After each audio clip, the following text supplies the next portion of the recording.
beautiful day. It feels good to be a winner.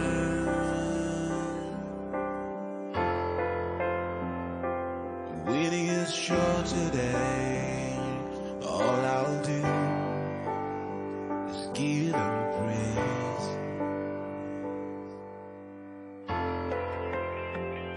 The King of Glory.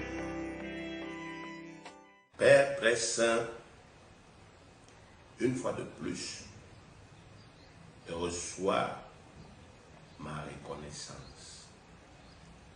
Je reçois ma louange, mon adoration. Je reçois aussi, Seigneur, une fois de plus, mon allégeance, parce que tu es Dieu. Et ce que tu attends d'un homme qui a compris que tu es Dieu, c'est d'abord cette allégeance. Tu attends que tout homme te fasse allégeance et que tout homme te témoigne un amour proportionnel à ce que tu as accompli pour lui. Tu es le créateur de la vie. Si je parle, si je vois, si j'entends, Seigneur, c'est parce que tu as voulu qu'il en soit ainsi. Certes, tu n'es pas visible, mais tu m'as donné un esprit. Et grâce à cet esprit, je suis capable de communier avec toi. Je suis capable d'entendre ta voix distinctement. Je suis capable, Seigneur, de croire en toi. Je suis capable de manifester ta gloire et de vivre ta vie. Père, c'est à cause de cet esprit qui est une réalité que je persiste malgré l'ampleur de l'adversité.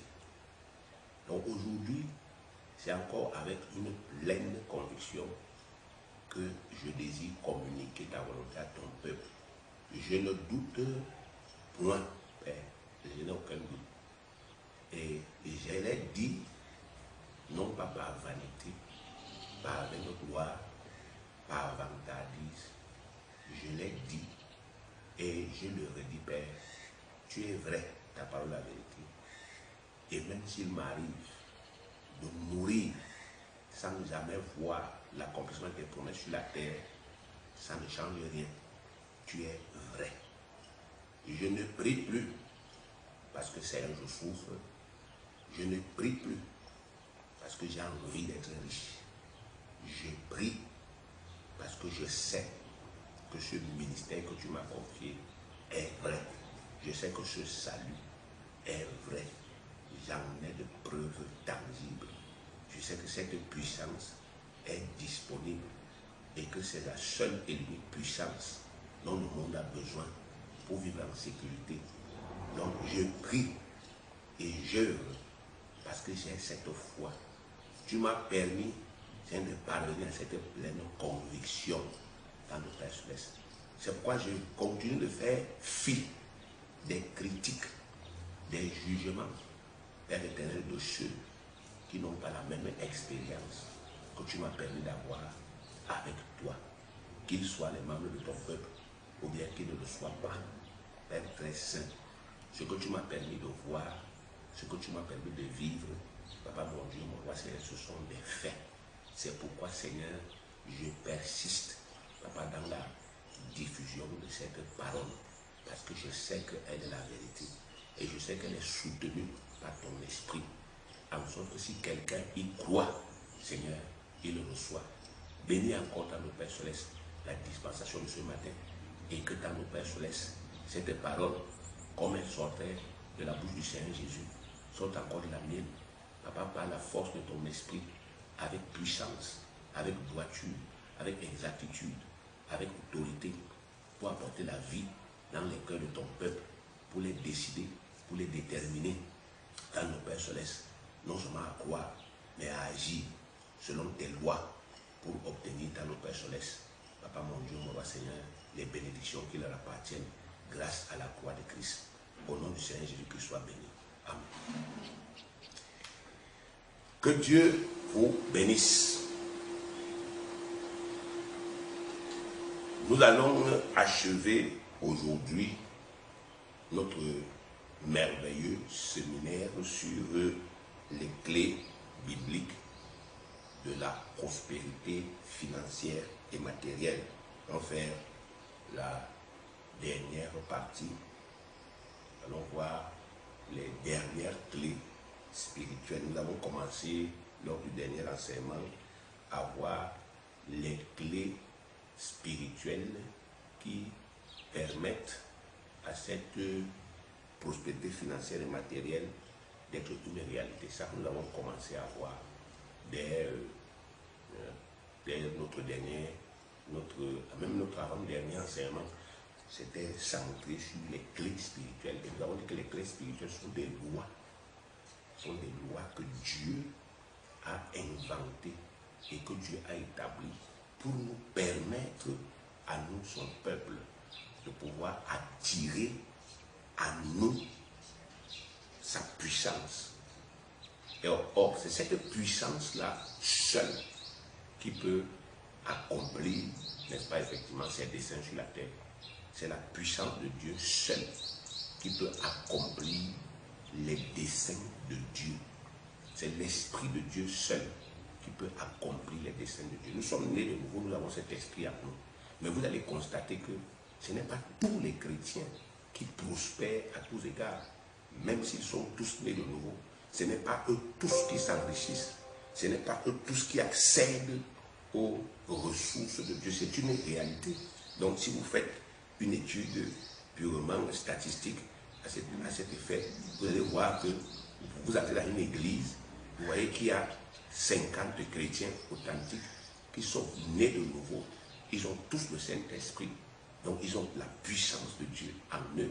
Mais vous allez voir qu'il y en a 3 ou 4 ou 5 ou 10 qui prospèrent, qui réussissent. Ceci, n'est-ce pas, explique et justifie la première clé spirituelle. Nous avons dit, la richesse de Dieu est dévolue uniquement à son œuvre. Pendant que le diable concentre sa richesse, n'est-ce pas, pour l'accomplissement de ses desseins, Dieu, lui, ne la dilapide pas. Dieu ne prend pas sa richesse, il commence à la ventiler n'importe comment et à n'importe quel de ses enfants, tout simplement parce que nous sommes ses enfants. Non, certes, nous sommes ses héritiers, mais vous savez qu'un héritier, c'est un qui reçoit par voie de succession ou bien par voie, n'est-ce pas, testamentaire, des biens, des droits et une charge. Donc, il doit jouir des biens et des droits qu'il a reçus selon, n'est-ce pas, effectivement, les principes prescrits dans la succession. Et la succession dit, tu as une charge. Donc si tu refuses la charge, alors tu perds aussi les droits. Pourtant, tu es l'héritier. Donc ça, c'est quelque chose que les enfants de Dieu n'ont pas encore assimilé. Ils pensent qu'on peut être un enfant de Dieu et on refuse la charge. La Bible dit qu'une charge nous a été donnée. On peut être un enfant de Dieu. On refuse sa charge ministérielle. On refuse sa charge par rapport au ministère de la réconciliation et on accède quand même à la bénédiction financière et matérielle. Ce n'est pas possible parce que cette bénédiction nous a été donnée, nous a été accordée justement pour que nous soyons dans les conditions les meilleures pour remplir notre ministère. Donc c'était important pour moi d'insister dessus. Il fallait que vous, le peuple de Dieu, vous compreniez et que vous évitiez désormais de vous faire arnaquer par des faux pasteurs. Donc, si un pasteur vous vend des fétiches chrétiens, vous devez comprendre que en achetant ces choses, vous n'allez jamais prospérer. Je dis jamais, vous n'allez jamais prospérer. Dieu ne peut pas vous faire prospérer. Au contraire, le pasteur ou le prophète en question, il va s'enrichir. Parce que lui, il vend quelque chose. Donc, il fait un commerce. Et vous, vous êtes ses clients. Donc, plus il vendra, plus il sera riche.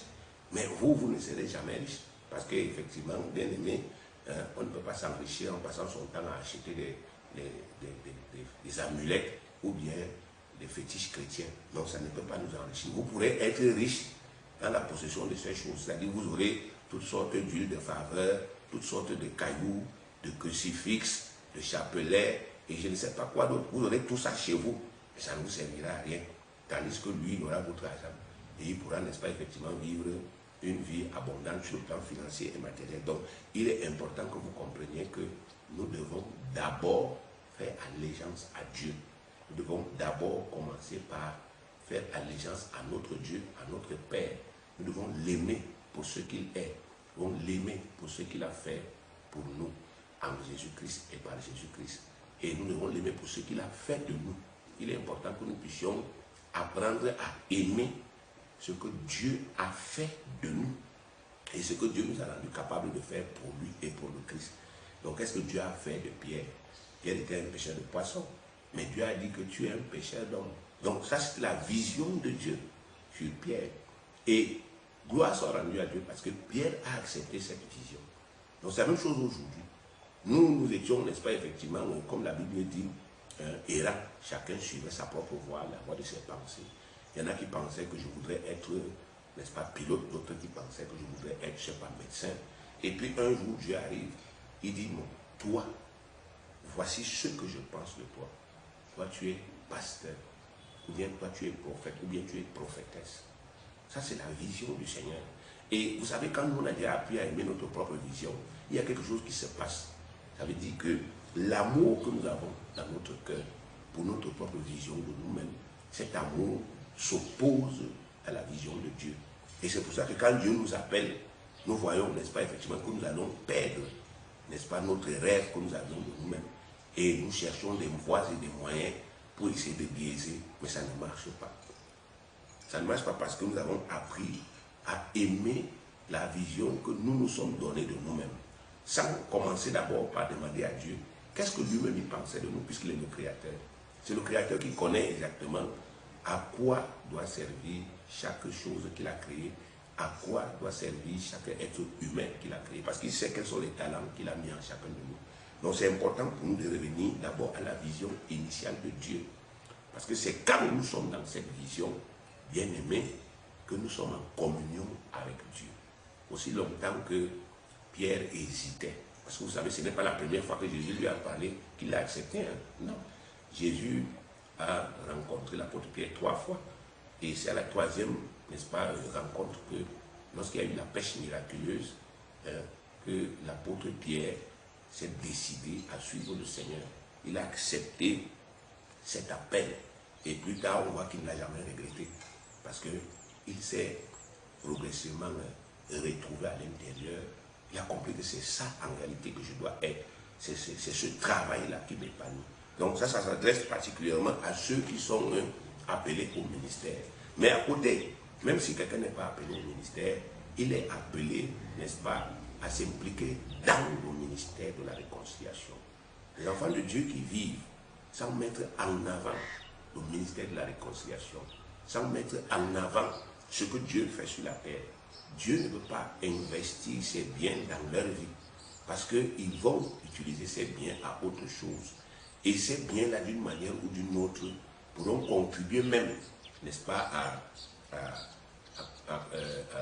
travailler contre les intérêts de Dieu. Vous savez, si un enfant de Dieu prend les biens que Dieu lui donne et il se met à vivre dans la débauche, alors il travaille avec les biens que Dieu lui donne contre les intérêts de Dieu, contre le salut des âmes et contre la conversion des âmes. Si un enfant de Dieu prend les biens que Dieu lui donne et il investit cela, bien aimé, dans le maraboutisme ou bien le fétichisme, il travaille contre les intérêts de Dieu. Donc il est important qu'un enfant de Dieu prenne d'abord conscience que sa priorité sur la terre, ça doit être l'œuvre de Dieu. Nous sommes membres d'un royaume. Nous sommes les citoyens d'un royaume. Donc la première chose que nous devons faire, c'est de savoir que nous avons un devoir envers ce royaume, un devoir envers notre Dieu, un devoir envers notre Seigneur, son Fils Jésus-Christ, qui a payé de sa propre vie pour que nous soyons sauvés. Donc nous avons un devoir. Ce devoir, c'est de mettre Dieu en premier. Un peu partout dans la Bible, Dieu dit que je suis alpha et je suis oméga, c'est-à-dire je suis le premier et je suis le dernier. Donc il doit venir avant toute chose. Donc nous devons le mettre en premier. Le plus grand commandement, c'est Matthieu chapitre 22, le verset 37. Tu aimeras le Seigneur ton Dieu d'abord de tout ton cœur, de toute ton âme et de toute ta pensée. C'est le premier et c'est le plus grand commandement. Donc lorsque cet amour-là existe, naturellement, ça nous pousse aussi à aimer ce que Dieu nous dit, à aimer l'appel qu'il nous a adressé. Et on est capable en ce moment-là, bien aimé, de mettre Dieu en premier dans nos finances, de mettre Dieu en premier, non seulement dans nos pensées, mais aussi dans nos actes. Donc c'est important. Donc, Matthieu 6,33, c'est la première clé spirituelle. La clé qui permet, bien aimé, qu'un enfant de Dieu accède à cette richesse. Tout enfant de Dieu sur la terre qui a déjà, n'est-ce pas, mis Dieu en premier, qui a mis le royaume de Dieu en premier, bien aimé, il a déjà accès. Il peut donc maintenant pratiquer la seconde clé, c'est-à-dire la dîme, la clé qui permet la sécurisation, la protection de tout ce qu'il entreprend. L'optique ici étant qu'il puisse se développer en toute sécurité, sans craindre les agresseurs, sans craindre les assassins, sans craindre la faillite, sans craindre la ruine, sans craindre la maladie, sans craindre quoi que ce soit, n'est-ce pas, qui menace ou bien qui domine ce monde. Parce que si vous n'avez pas la sécurité, bien aimé, même si vous êtes déjà riche, n'est-ce pas, comme Crésus, il n'y a aucune garantie que vous puissiez garder cette richesse. Donc, c'est pour ça que vous voyez même les États investir d'abord dans la sécurité. Parce que quand on est en sécurité, alors on peut travailler et on peut, n'est-ce pas, effectivement, évoluer en toute quiétude.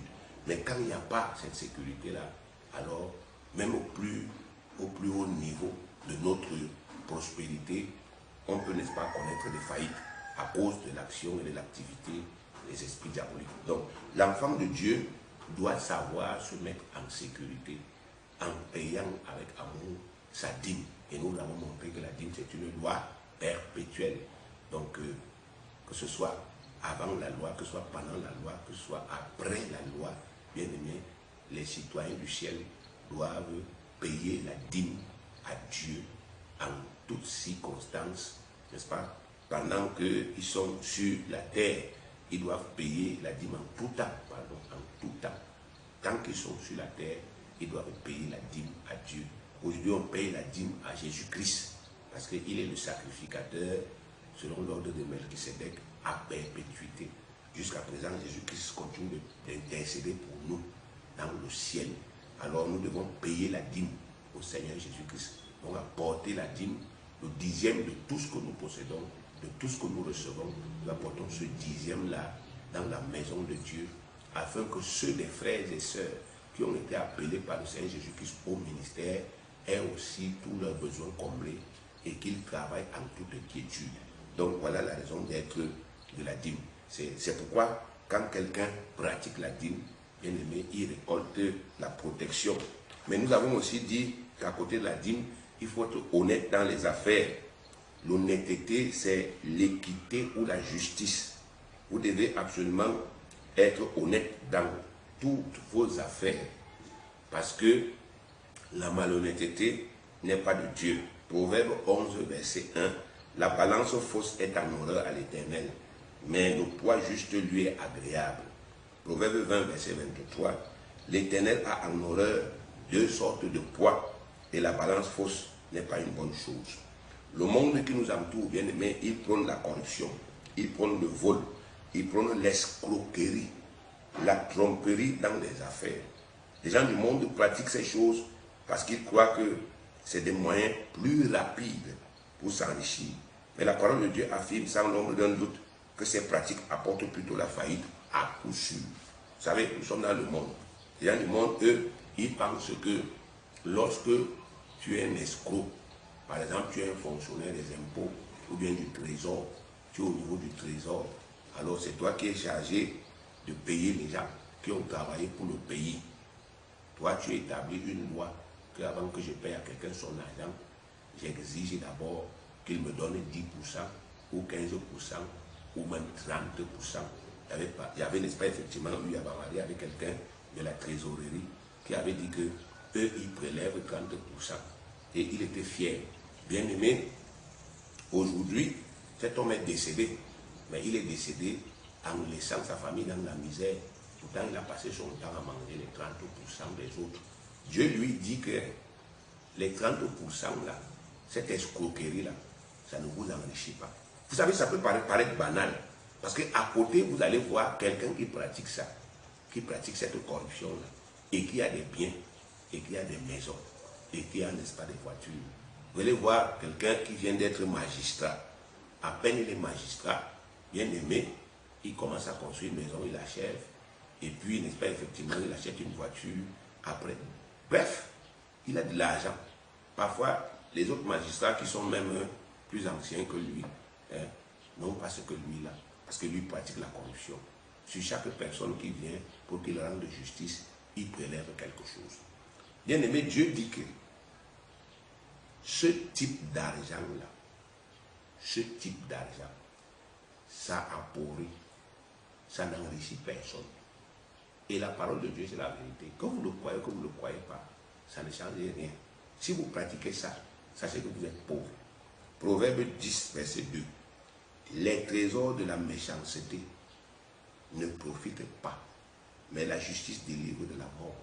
Les trésors de la méchanceté ne profitent pas, mais la justice délivre de la mort. Proverbe 13, verset 11.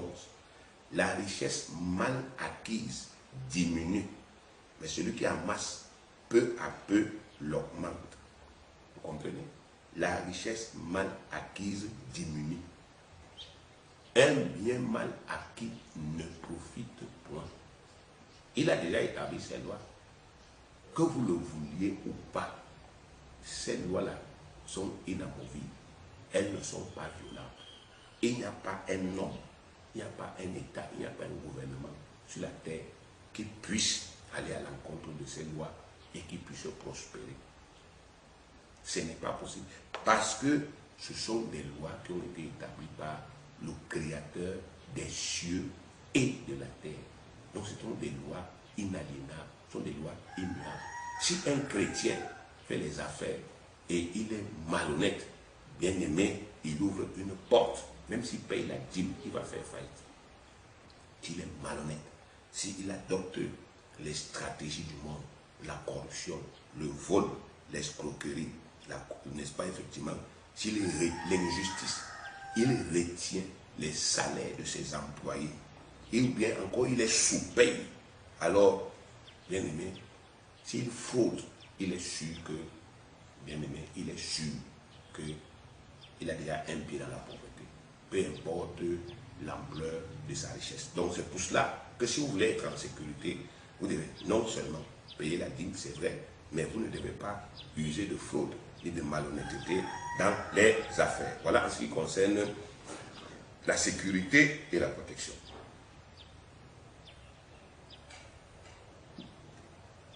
Maintenant, voyons les troisièmes clés spirituelles. La première, c'est la clé qui permet d'accéder, qui nous permet d'accéder à la richesse de Dieu, d'accéder aux ressources de Dieu et d'en disposer. La deuxième, c'est celle qui permet de sécuriser tout ce que nous faisons. Tout ce que nous faisons pour gagner de l'argent. Tout ce que nous faisons pour nous enrichir. La clé qui permet la sécurisation, c'est la dîme. Et la troisième, c'est la clé qui permet la multiplication.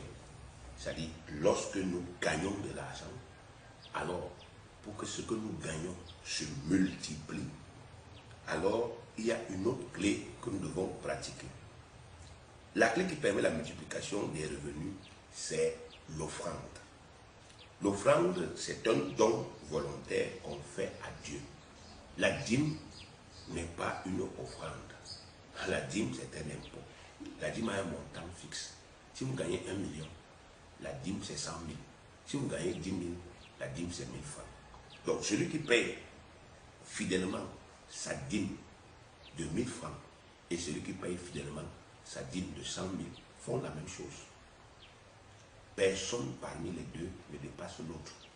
Ils pratiquent la loi de la même manière. Donc, parce que le montant de la dîme, c'est déjà fixé. Mais maintenant, l'offrande, bien aimé, ce n'est pas un impôt. L'offrande, ce n'est pas une taxe. L'offrande est un don volontaire qu'on fait à Dieu. De la même manière qu'il y a des Camerounais qui payent leurs taxes, qui payent leurs impôts, normalement. Mais, en plus de cela, vous apprenez souvent qu'ils ont, n'est-ce pas, construit une école dans leur village. Ils ont remis cette école à l'État. Ça, c'est une offrande qu'ils ont faite à l'État. En plus de leurs impôts, vous apprenez qu'ils ont vous donné une route dans leur village. Ça, c'est une offrande qu'ils ont faite à l'État. Vous savez, c'est très important que vous compreniez, parce que les détracteurs, les ignorants, ceux qui ne connaissent pas la parole de Dieu, mais qui passent le temps à la discréditer, bien aimé, ils vous enseignent des choses qui sont complètement à côté de la vérité. Ils prennent les versets bibliques et ils les sortent de leur contexte et ils vous enseignent. Et les gens vous disent que Dieu a dit que chacun donne comme il a résolu dans son cœur, sans contrainte ni tristesse. Ça veut dire qu'on ne doit plus payer la dîme. Alors, s'ils rentrent dans le contexte, ils vont voir qu'on ne parlait pas de la dîme. On parlait des dons, on parlait d'une assistance. Donc, tout royaume qui existe, bien aimé, tout royaume qui existe, dans tout royaume qui existe sur la terre, il y a ces deux choses-là. Il y a les taxes, il y a les offrandes. Donc, le royaume de Dieu existe actuellement sur la terre. Le royaume de Dieu, c'est l'Église. Et son royaume, n'est-ce pas, fait son travail. Donc, c'est l'Église qui représente Dieu sur la terre. C'est l'Église, le corps de Christ. C'est elle qui représente Christ et c'est elle qui représente Dieu. C'est elle qui représente le royaume de Dieu sur la terre. C'est elle qui travaille pour Dieu sur la terre. À ce titre, les deux choses-là doivent exister. Un, les taxes, et deux, les offrandes. À l'époque, quand le royaume de Dieu, c'était Israël, les deux choses-là existaient. Un, la dîme, deux, les offrandes. Donc, ça ne peut pas changer. C'est comme ça. Et toutes les deux choses-là sont, n'est-ce pas, effectivement, des choses qui émanent de l'amour du citoyen pour son pays. L'amour d'un citoyen pour son royaume. Nous sommes des citoyens d'en haut, des citoyens célestes. Donc, l'amour que nous avons pour notre royaume doit nous pousser à pratiquer ces deux choses-là. Un, notre impôt, et deux, nos dons volontaires. Luc, chapitre 6, au verset 38, c'est le Seigneur Jésus qui parle. Donnez et il vous sera donné. On versera dans votre sein une bonne mesure, serrée, secouée et qui déborde, car on vous mesurera avec la mesure dont vous serez servi. Donc ici il dit, donnez et il vous sera donné. Et il dit, on vous mesurera de la mesure dont vous serez servi. Et ça, c'est le grand principe dans les offrandes. C'est-à-dire, Dieu répond toujours à nos offrandes de la même manière, bien aimé, que nous lui avons donné. Chaque fois que nous donnons à Dieu, dans l'optique de régler ses problèmes, avec un bon cœur, bien aimé, il répond proportionnellement. Chaque fois que nous donnons tout ce que nous avons, Dieu aussi répond de la même manière. Retenez bien cela. Et il n'y a pas d'injustice, même dans les offrandes. Dieu n'est pas injuste. Dans la loi des offrandes, c'est celui qui donne beaucoup, qui récolte aussi beaucoup. C'est comme ça. C'est comme, n'est-ce pas, bien aimé, pour illustrer, vous possédez 5 hectares de terrain et vous décidez de faire un champ. Mais seulement, vous labourez 300 mètres carrés et vous plantez dans 300 mètres carrés. À côté de vous, il y a un gars qui possède 1000 mètres carrés et il décide de labourer et de planter dans les 1000 mètres carrés. C'est celui qui a semé le plus dans les 1000 mètres carrés. Parmi vous deux, c'est celui qui a semé le plus qui va récolter. Donc vous avez semé dans un petit espace, 300 mètres carrés, alors que vous avez un terrain de 5 hectares. Lui n'a que 1000 mètres carrés. Il a semé tout. Il a semé dans tous les 1000 mètres carrés. Au moment de la récolte, c'est lui qui récoltera plus que vous. C'est une loi. Celui qui sème abondamment récolte abondamment. Celui qui sème peu moissonne peu. On distingue plusieurs types d'offrandes dans la Bible. On a les prémices, ou encore le premier revenu d'une activité ou d'un travail. Les prémices. Exode 22, verset 29. Tu ne différeras point de m'offrir les prémices de ta moisson et de ta vendange. Tu me donneras le premier-né de tes fils. Exode 23, verset 19. Tu apporteras à la maison de l'Éternel ton Dieu les prémices, les premiers fruits de la terre. Donc ici, le Seigneur nous parle d'une offrande qu'il appelle les prémices. Les prémices, bien aimés, c'est les premiers fruits de toute activité, que ce soit le champ, que ce soit l'élevage, que ce soit un travail séculier, bien aimé, ce qu'on récolte ou bien ce qu'on reçoit en premier, ça s'appelle les prémices. Les prémices, c'est les premiers fruits de toute activité qu'on mène. Que ce soit l'agriculture, que ce soit l'élevage, que ce soit le salaire d'un travail. Donc ça veut dire que si vous faites un travail, le premier salaire qu'on vous donne, Dieu appelle ça les prémices. Si vous faites l'élevage, la première portée que vous avez, Dieu appelle ça les prémices. Si vous faites l'agriculture, les premiers fruits que vous avez, Dieu appelle ça les prémices. Et il dit ici que ça lui appartient. Et par la suite, il dit qu'il fait don de ça à ses sacrificateurs. Deutéronome 18, verset 4. Tu lui donneras, c'est-à-dire au sacrificateur, les prémices de ton blé, de ton mou, de ton huile et les prémices de la toison de tes brebis. Donc, écoutez bien, il dit tu lui donnes les prémices de ton blé, de ton mou et de ton huile et les prémices de la toison de tes brebis. C'est-à-dire à l'époque, on tournait les brebis à un moment pour prendre leurs fruits, pour prendre leur laine. On les tournait. Vous savez, si les gens rentraient un peu dans le contexte biblique, ils allaient comprendre beaucoup de choses. Ils allaient avoir une très grande capacité de distinction, de discernement. Vous savez, pourquoi on appelle, Dieu a appelé l'ancien, celui qui conduit le peuple, pourquoi il appelle le pasteur? Pourquoi Jésus est le pasteur? Eh bien, si vous rentrez dans le contexte, vous allez vous rendre compte que le pasteur n'élevait pas ses brebis pour les manger. Le pasteur n'élevait pas ses brebis d'abord pour les manger, c'est-à-dire pour leur chair.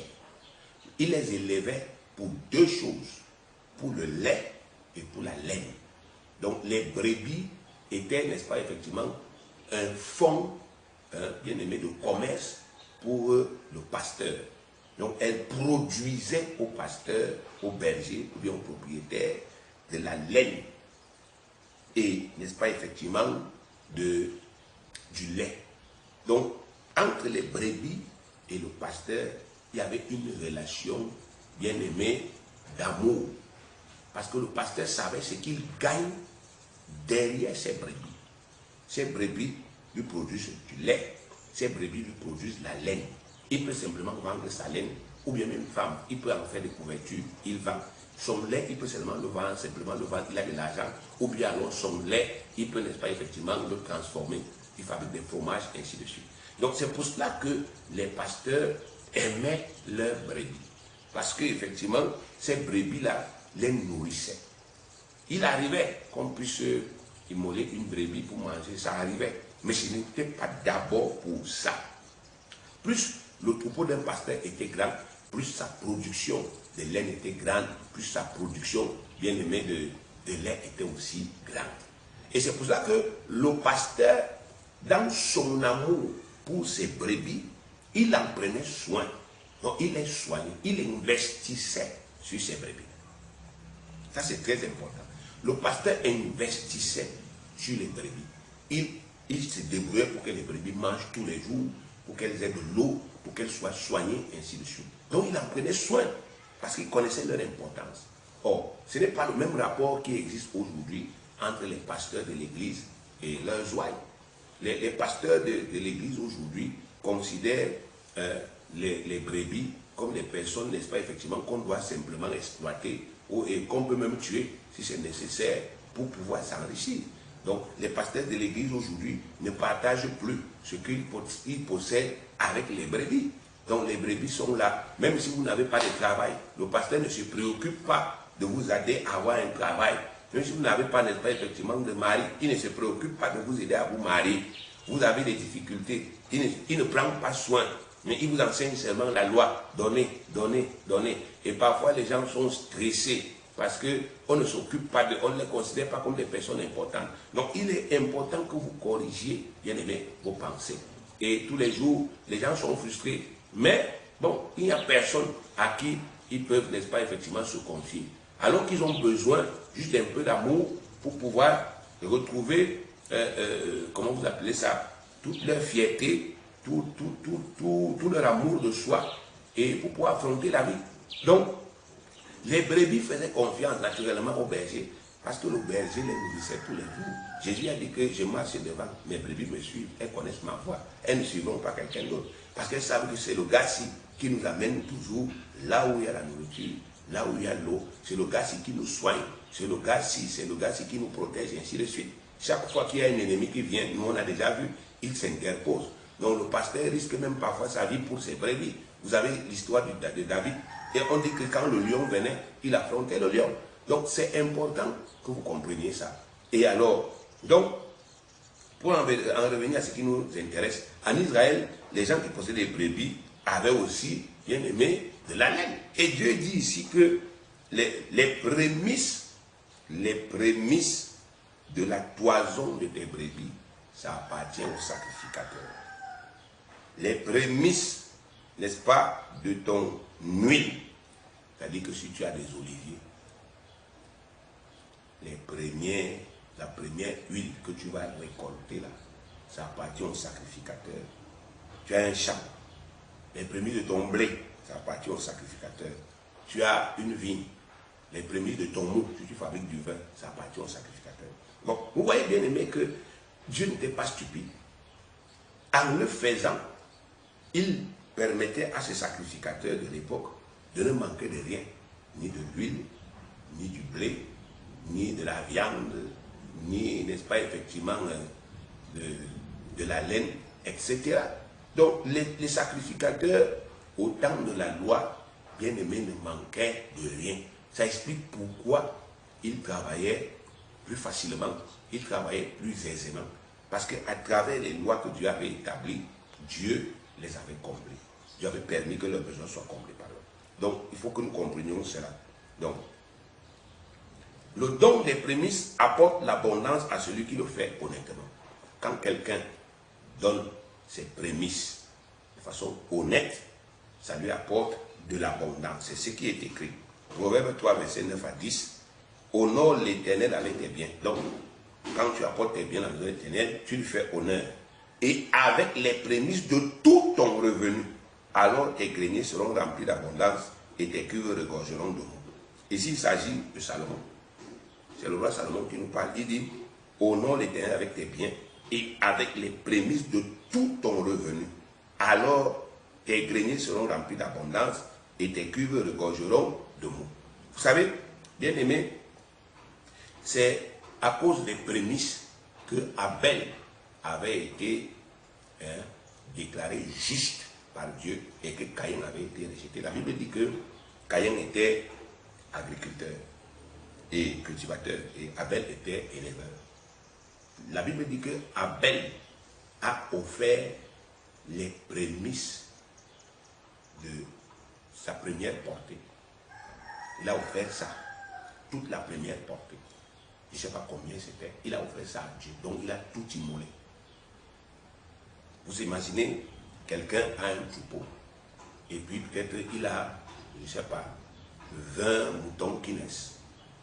Et puis, quand les 20 moutons là, n'est-ce pas, sont en âge d'être sacrifiés, il prend tous les 20 moutons, il les sacrifie, il les offre à Dieu. Donc il se retrouve avec son capital de départ, uniquement son capital de départ, alors qu'il a nourri, n'est-ce pas, effectivement, son troupeau pour avoir ses 20 moutons. Vous voyez, il s'est débarrassé de tout ça, il a tout pris, il a donné à l'Éternel, parce que c'était la loi. Et ceci confirme encore que ces lois sont perpétuelles. Parce que ici nous lisons la loi telle qu'elle a été organisée avec Moïse, mais Abel l'avait déjà pratiquée. Vous lisez dans le livre de Genèse.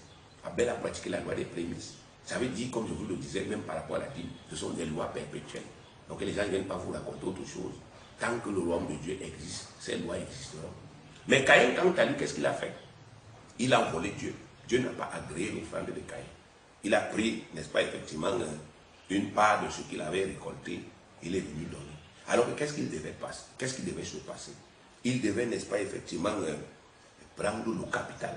C'est-à-dire, s'il avait semé 5 sacs au départ, il a récolté 7 sacs. Il devait retirer simplement les 5 sacs qui sont son capital et il devait, n'est-ce pas, effectivement, offrir à Dieu les 2 sacs supplémentaires qui étaient son bénéfice. Il devait tout donner à Dieu. Il ne devait rien gagner cette première année. C'est en réalité ça la loi des prémices. Quand vous commencez le travail, le premier salaire, vous ne devez pas le toucher. Vous ne devez rien gagner le premier mois. Vous devez tout donner à qui? À Dieu. C'est ça. Donc Dieu avait approuvé ce que Abel avait fait. Parce que c'est une marque de confiance. Dans la pratique des prémices, pour un éleveur, c'est une marque de confiance. Quand quelqu'un fait de l'élevage, il va vous dire que c'est quand son troupeau met bas, que effectivement, il commence à s'enrichir. Donc si vous avez des moutons, et puis ils mettent bas aujourd'hui, alors les petits là, c'est à partir de ces petits que votre troupeau se multiplie. Donc si vous sacrifiez tous ces petits là, ça veut dire que vous retardez, n'est-ce pas, effectivement, la multiplication de votre troupeau. Donc vous avez tout le travail que vous avez fait pour aboutir à cette première portée, pour aboutir à ça. Vous sacrifiez tout ça. C'est ça, vous sacrifiez ça pour Dieu, par amour pour Dieu. D'abord parce que vous reconnaissez que c'est lui qui vous a créé, c'est lui, n'est-ce pas, qui vous a donné la vie, et aussi lui qui vous a lancé, aussi lui qui vous a rendu capable de faire cela. Alors vous l'honorez. Vous lui dites, Seigneur, c'est toi qui manges en premier. Parce que c'est toi qui as permis que ceci, l'entreprise, s'y existe. Tu manges en premier. Alors à partir de ce moment-là, Dieu est honoré, bien aimé. Et qu'est-ce qu'il fait? Par exemple, en ce qui concerne l'élevage, il dit que au lieu qu'un mouton, lors de la prochaine portée, au lieu qu'un mouton mette bas, il donne seulement 2. Dieu intervient. Un mouton met bas, il donne 4. L'autre met bas, il donne 5. Voilà comment ça se multiplie. Mais il le fait parce qu'à la base, vous lui avez fait confiance. Vous voyez, bien aimé. Donc, c'est comme ça. Au niveau de l'agriculture, il dit qu'un grain peut donner 100, un autre peut donner 60, un autre peut donner 30. Donc, c'est lui seul qui va décider de combien, la dimension à laquelle il va multiplier ce que vous avez semé. Mais il est important que vous compreniez l'esprit de la loi. Dieu est alpha et oméga. Donc, tout dans notre vie, tous les premiers fruits doivent être consacrés à Dieu. Il dit même le premier-né, ton premier-né, même le premier-né de ton âne, même le premier-né de ton chameau, tout premier-né m'appartient. Donc, le premier-né en Israël est tout consacré à Dieu. Et il dit que si tu ne consacres pas ton premier-né à l'Éternel, alors tu dois lui briser la nuque. Il y a certains enfants en Israël qui étaient morts précocement parce que les parents n'avaient pas voulu les consacrer à Dieu. Ils ont donc eu la nuque brisée, c'est-à-dire qu'ils sont morts précocement. Donc vous voyez, il y avait cette loi-là. Cette loi qui consiste à honorer Dieu. C'était les prémices. Donc il faut que vous compreniez ça, vous aussi, qui êtes le peuple de Dieu, parce que ça existe jusqu'à présent. Vous connaissez dans cette église un jeune qui était parti de Yaoundé, il est venu ici, il a pratiqué la loi des prémices. C'était après un séminaire comme celui-ci. À l'époque, il touchait 40 000. Il est venu avec son premier salaire, il est venu déposer 40 000 francs ici. Je ne voulais même pas prendre parce que je me suis dit, mais est-ce que tu connais même la loi? Ça fait combien de temps que tu es à l'église? Il a dit qu'il est convaincu. Il doit d'abord donner à Dieu. Et après ça, bien aimé, il a eu un travail qui lui donnait pratiquement 5 fois plus que, n'est-ce pas, ce qu'il avait semé. Donc ça, ce sont des faits, bien aimés. Je connais une autre de mes enfants qui travaillait, n'est-ce pas, à l'époque, dans un palais de justice quelque part, et qui a payé ses prémices. Elle était greffière. Et quand elle a payé ses prémices, bien aimé, il y avait de l'argent, des émoluments. Parce que quand elle a cru, elle s'est rendue compte qu'elle n'avait jamais pratiqué ça. Elle a donc décidé d'honorer Dieu. Elle a pris, le mois qui suivait, elle a pris tout son salaire et elle est venue donner. Et je vous dis, il y avait des émoluments. On disait même, elle disait qu'on avait dit qu'on avait détourné, qu'elle ne devait plus recevoir. Le jour où elle est venue ici, elle a payé. Quand elle est rentrée, elle a trouvé que ça a été décanté. Et c'est pas 7 ou 8 fois plus que ce qu'elle avait payé. Donc, en réalité, bien aimé, cette loi honore Dieu. C'est une marque de confiance. C'est une marque d'abord d'honneur. Et c'est aussi une très grande marque de confiance. Et ça, c'est quand on est dans le domaine des offrandes, bien aimé, c'est ce qui régit les offrandes, c'est la confiance qu'on a envers Dieu et l'amour qu'on a envers lui. Bien aimé. C'est pourquoi on fait ce qu'on fait. Ce n'est pas, bien aimé, des calculs. Parce qu'il y a beaucoup d'enfants de Dieu aujourd'hui qui font des calculs et ils n'aboutissent à rien. C'est l'amour qui doit conditionner, régir ou bien inspirer vos dons. L'amour. Souvenez-vous de 1 Chronique 29. David dit que ce n'est pas attachement, à cause de son attachement pour la maison de Dieu qu'il a agi ainsi. Donc, bien aimé, aimez Dieu en premier. Mettez-le en premier dans votre cœur. Vous allez voir que vous allez commencer à pratiquer ça facilement. La deuxième loi de la multiplication dans le domaine des offrandes, c'est les sacrifices. Les sacrifices, ce sont les plus grandes offrandes. Elles sont l'expression d'un plus grand amour, du plus grand amour que celui qui l'offre éprouve pour Dieu, car elle consiste à renoncer à ce qui est vital pour soi, pour l'offrir à Dieu. Et il permet ainsi d'obtenir des bénédictions inestimables. Donc, le sacrifice, c'est le plus grand, la plus grande des offrandes. Pourquoi? Parce que ça consiste à prendre ce qui est vital. Jésus a pris ce qui était vital, il a pris sa vie. Il n'avait qu'une seule vie. Le premier à pratiquer les sacrifices, c'est Dieu. Car Dieu a tant aimé le monde, car Dieu a tant aimé le monde, qu'il a donné son Fils unique. Ce n'est pas qu'il avait 10. Comme il y a certains gens qui accouchent 20 enfants, parce qu'ils pourront en sacrifier 5 et rester avec 15. Non, ce n'est pas comme ça que ça marche. Dieu a tant aimé le monde qu'il a donné son Fils unique, afin que quiconque croit en lui ne périsse point, mais qu'il ait la vie éternelle. Je ne sais pas si vous rentrez souvent dans le contexte, et que mais qu'est-ce que Dieu a pu vivre? Quelle souffrance Dieu a pu vivre pendant que son Fils unique, qui n'a jamais péché, a été livré entre les mains de ces tortionnaires. Il faut souvent réfléchir à ça, bien aimé.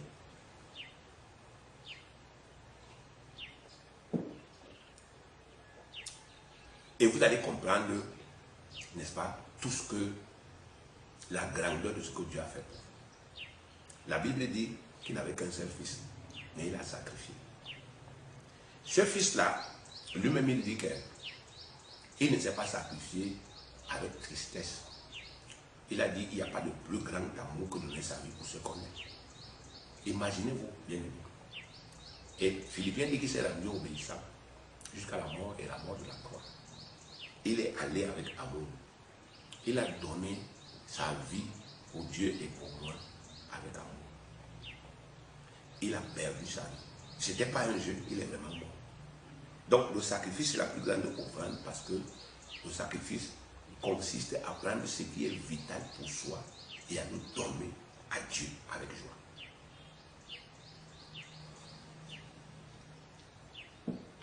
Exode 20, verset 24. Tu m'élèveras un autel de terre sur lequel tu offriras tes holocaustes et tes sacrifices d'action de grâce, tes brebis et tes bœufs.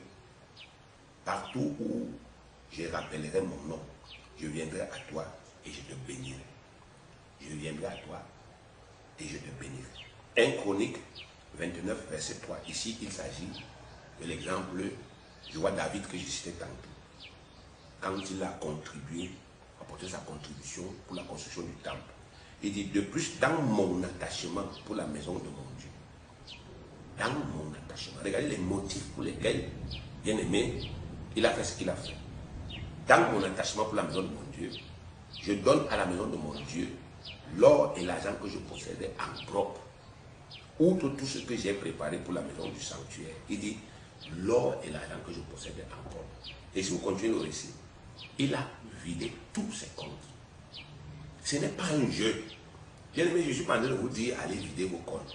Si vous n'avez pas cette foi, ça ne servira à rien. Je suis en train de vous dire de commencer à réformer vos pensées, à renouveler vos intelligences, pour bâtir à l'intérieur, n'est-ce pas, cette foi-là. Et quand vous aurez bâti, Dieu pourra vous inspirer. Il pourra vous dire, faites ceci, faites cela. Et vous verrez comment est-ce que vous accéderez à la richesse très facilement. Alors que vous vous êtes battu par vos propres forces et vous n'y êtes jamais parvenu. Parce que vous n'aviez pas les mêmes motivations, n'est-ce pas, que les autres qui ont pratiqué cette loi. Ils aimaient Dieu, ils aimaient l'œuvre de Dieu. Ouais, ici, David connaissait ce que Dieu était en train de faire. On peut dire qu'il connaissait le ministère que Dieu était en train de remplir sur la terre. Et il savait que c'était lui, à lui de remplir ça, de collaborer avec Dieu. Mais il n'a pas donné à Dieu pour donner, il a donné en connaissance de cause. Il savait que Dieu avait besoin du matériel pour construire une maison. Et je l'ai dit la dernière fois que parfois, les gens sont dans l'église, mais ils sont en rupture de communion avec l'église. Ils ne sont pas impliqués dans l'église. Ça fait que, bien aimé, ils donnent. Mais ce qu'ils donnent n'émane pas de l'amour. Ils donnent un peu comme les gens qui se débarrassent, je ne sais pas, de leurs biens, ou bien des choses superflues, ou je ne sais pas quoi, et ça ne leur apporte rien. Il faut d'abord se donner soi-même. On l'a lu dans 2 Corinthiens chapitre 8, du verset 1 au verset 5.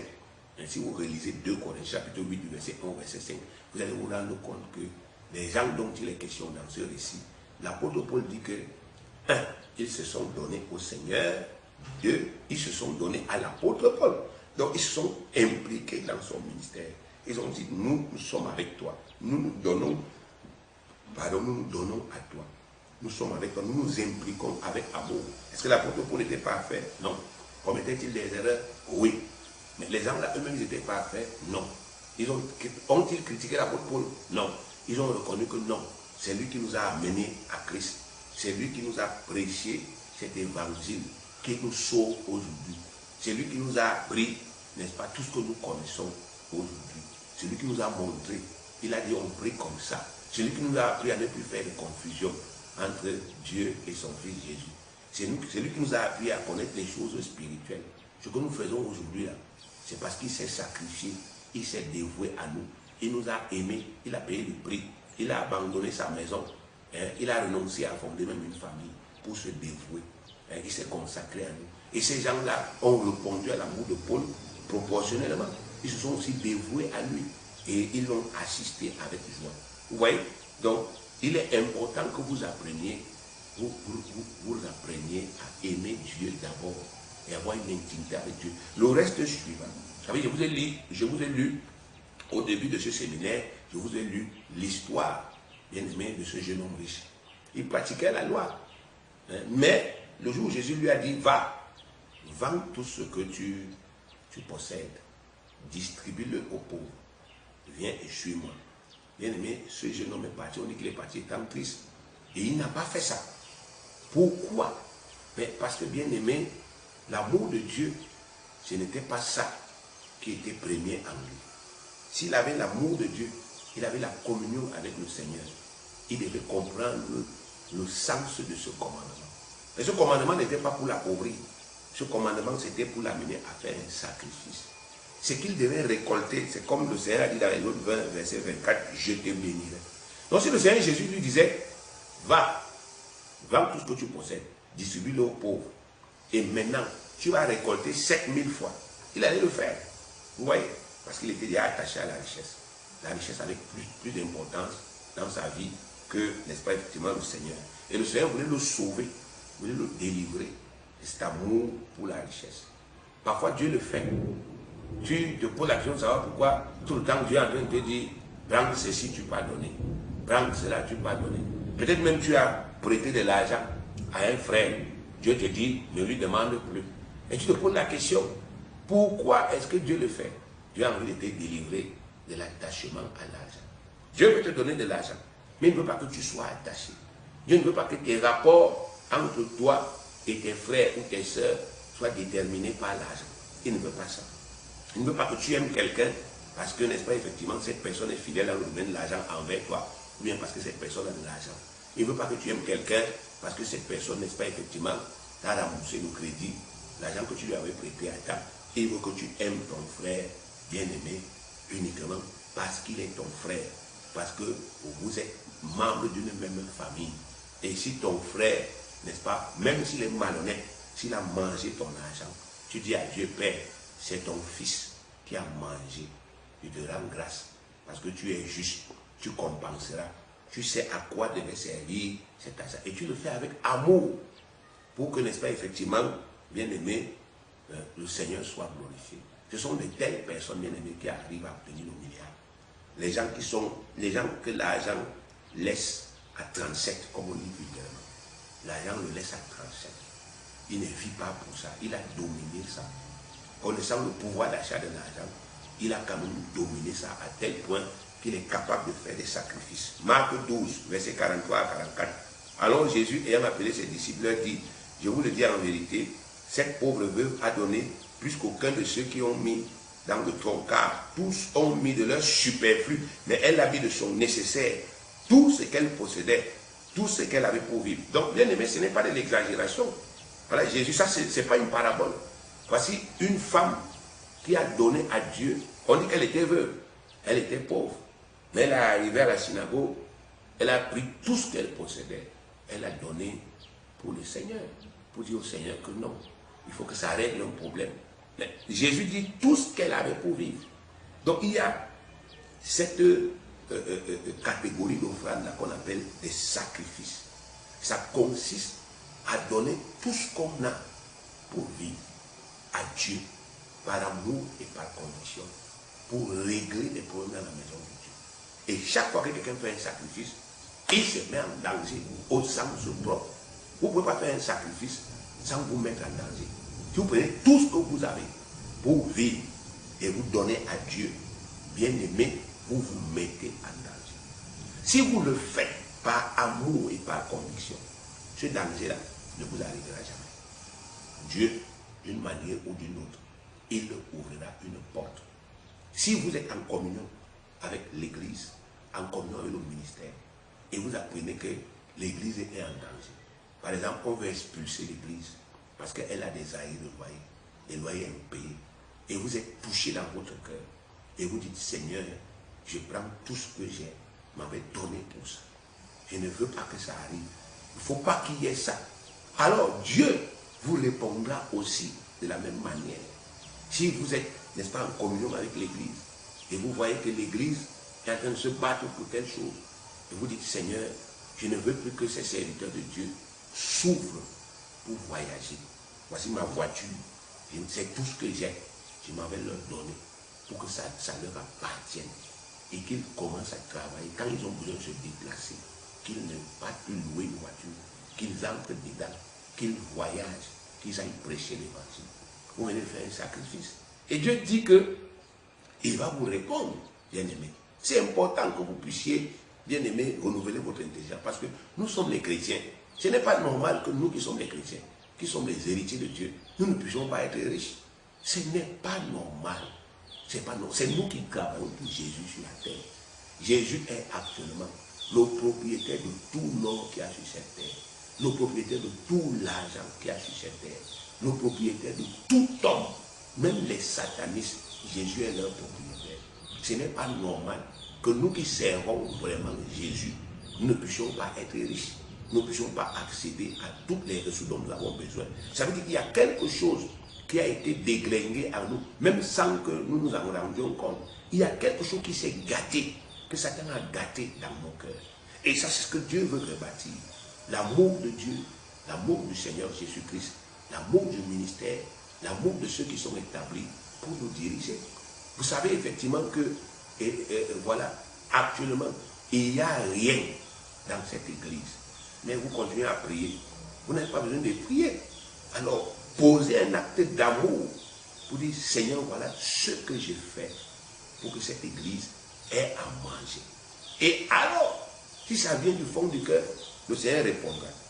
Les sacrifices, bien aimés, ça déclenche toutes des réponses inimaginable. C'est à cause de ça que Salomon a eu tout ce qu'il a eu là. Beaucoup de gens disent non, c'est parce qu'il avait demandé à Dieu des richesses, la sagesse, pardon, et que Dieu lui avait dit en plus. Non! Salomon avait demandé à Dieu la sagesse pour diriger le peuple. Dieu lui a donné ce qu'il avait demandé. Mais David, avant lui, agissant en tant que roi, a fait un sacrifice.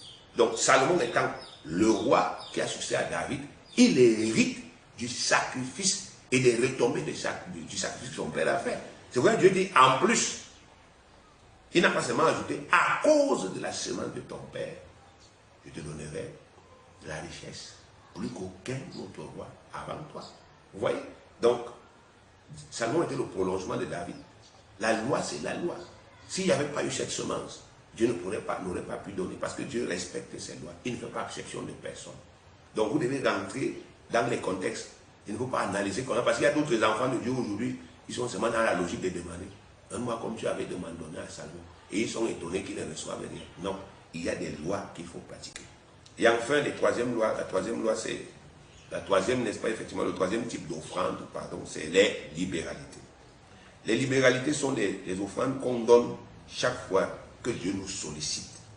Elles peuvent être destinées à l'assistance des frères, à la provision d'un besoin quelconque dans la maison de Dieu, ou encore à la réalisation d'une activité évangélique. 2 Corinthiens 8, verset 2, au milieu de beaucoup de tribulations qui les ont éprouvées, leur joie débordante et leur pauvreté profonde ont produit avec abondance des riches libéralités de leur part. Ici, il s'agit du témoignage que l'apôtre Paul rend aux chrétiens de la Macédoine. C'est-à-dire les chrétiens de la Macédoine étaient pauvres. Les chrétiens de la Macédoine passaient par des temps difficiles. Mais l'église de Jérusalem était en péril. Alors l'apôtre Paul a organisé une collecte dans toutes les églises qui étaient sous son autorité. Et les chrétiens de la Macédoine sont ceux-là qui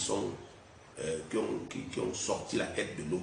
Parce qu'ils étaient pauvres d'abord et parce qu'ils passaient par toutes sortes de difficultés.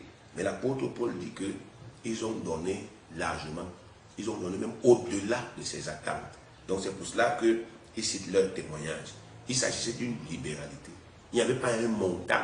On n'a pas dit chacun donne tant. Non. On a dit l'église de Jérusalem est en péril. Il faut les soutenir. Les apôtres qui sont là-bas sont en péril. Il faut les aider. Il faut, n'est-ce pas, effectivement, rassembler de l'argent pour le leur apporter. Vous voyez, bien aimés. Et les églises se sont mobilisées et elles ont contribué. Le principe qui régit les libéralités, c'est 2 Corinthiens 9, versets 6 à 7, qui déclare, sachez-le, celui qui sème peu, moissonnera peu, et celui qui sème abondamment, moissonnera abondamment, que chacun donne comme il a résolu en son cœur, sans tristesse ni contrainte, car Dieu aime celui qui donne avec joie. Vous voyez, donc ici, les libéralités, bien aimés, ça dépend de notre cœur. Le cœur est le siège de quoi? De l'amour. Le cœur est le siège de la volonté. C'est comme chacun veut qu'il fait sa libéralité à Dieu. Celui qui, n'est-ce pas, effectivement, estime que non, moi c'est 2000, il donne ses 2000. Celui qui estime que moi c'est 500, il donne ses 500. Bien aimé. Ça, c'est, n'est-ce pas, effectivement, c'est sa liberté de le faire. Dieu n'a jamais dit que, en ce qui concerne les libéralités, la libéralité c'est tant.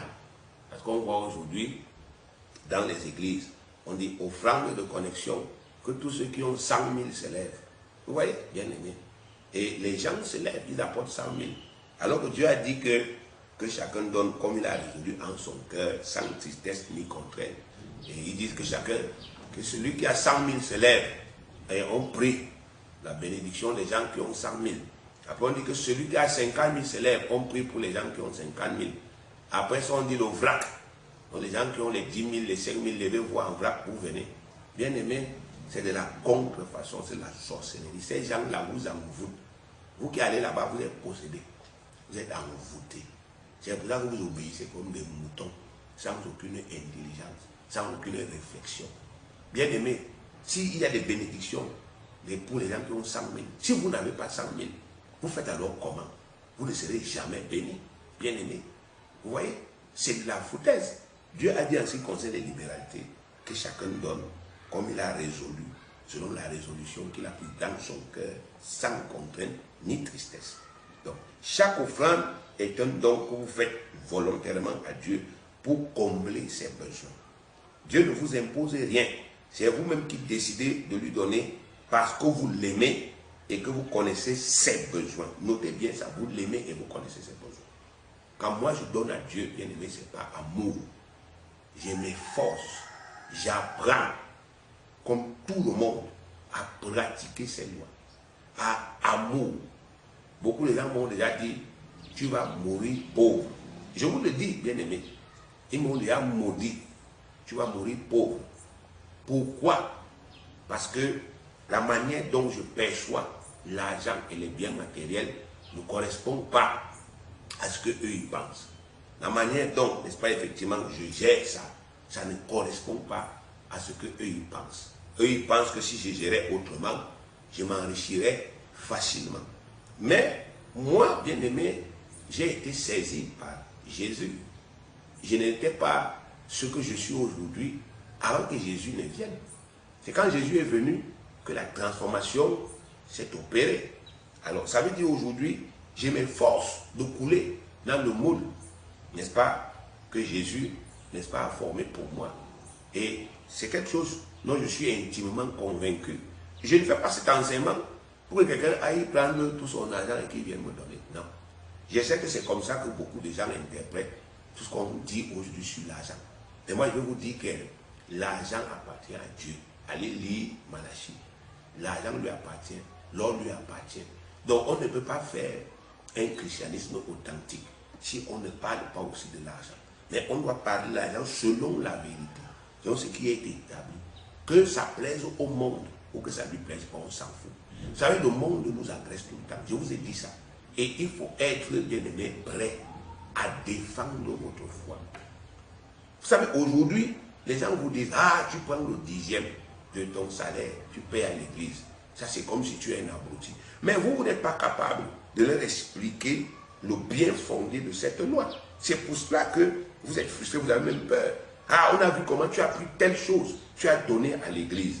Bien aimé, mais si vous étiez capable, si vous étiez instruit et que vous pouviez leur dire, j'ai donné parce que, voici ce que la loi dit. C'est pour ça que j'ai donné, j'ai pratiqué. Le pasteur ne m'a pas lavé le cerveau. Je suis même plus intelligent que toi.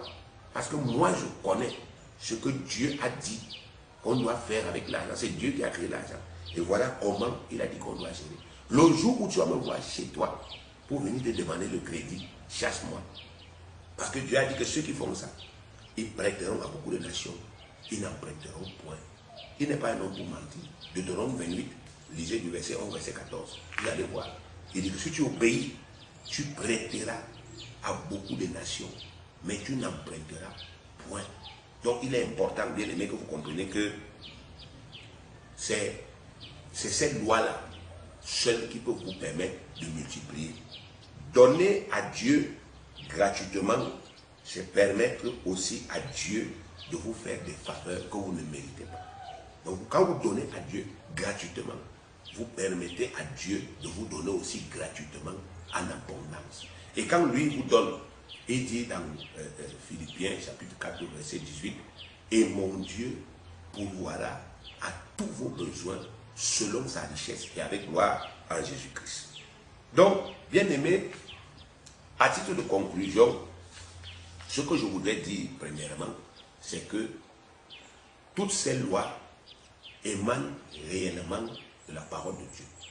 Ce sont réellement des lois et des principes que Dieu a établis. À ce titre-là, ces lois-là sont soutenues par sa puissance. Certes, nous sommes dans un monde là où il y a la corruption. Certes, nous sommes dans un monde là où il y a l'injustice. Certes, nous vivons ça au quotidien. Certes, nous sommes dans des situations actuellement précaires. D'autres sont endettés et ils ne savent même pas comment est-ce qu'ils peuvent en sortir. Et souvent l'ennemi leur dit, toi tu ne peux pas encore pratiquer parce que tu es endetté. Toi tu ne peux pas encore mettre ça en pratique parce que tu es dans la précarité. Alors moi je voudrais vous dire aujourd'hui que la situation dans laquelle vous êtes, bien aimé, Dieu, en parlant, il a tenu compte de cette situation.